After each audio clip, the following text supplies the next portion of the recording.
So among my sister and my mom, I probably drink the most bubble tea. Pag-inom ng bubble tea ang isa sa family bonding ng pamilyang lumibaw sa Alberta.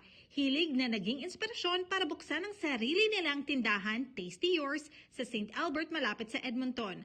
Ang pagpapatakbo ng negosyo, naging isang aktibidad ng pamilya. For me, ang pinaka the best thing for having a business, this bubble tea store is we have to get to spend time together as a family.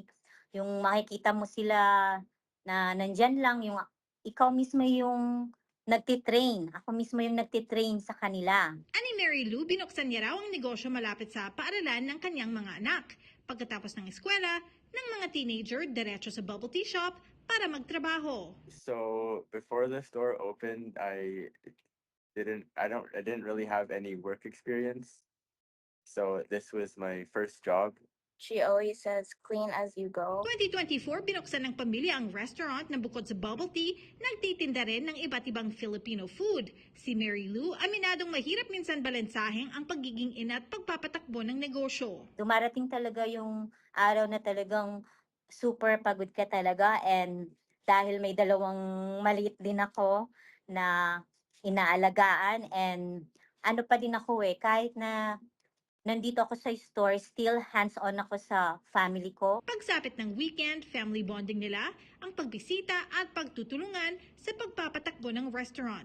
Ayon sa pamilya, malaki ang pasasalamat nila sa oportunidad na magkaroon ng negosyo sa Canada at para na rin tulungan ang mga anak nila. Pabaong aral na magagamit sa hinaharap. It will be a good training for them to work, to start working, para alam nila kung paano ang lumaban sa buhay. Sa palalapit na araw ng mga ina, ang mga anak ni Mary Lou, ipinagdiwang din ang tatag at ehemplo ng ilaw ng kanilang tahanan. I'm thankful for my mom for being a hard worker, being here. She's very hardworking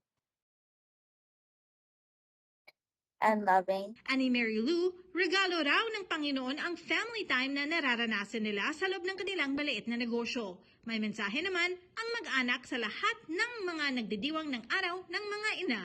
Happy Mother's Day, Mommy!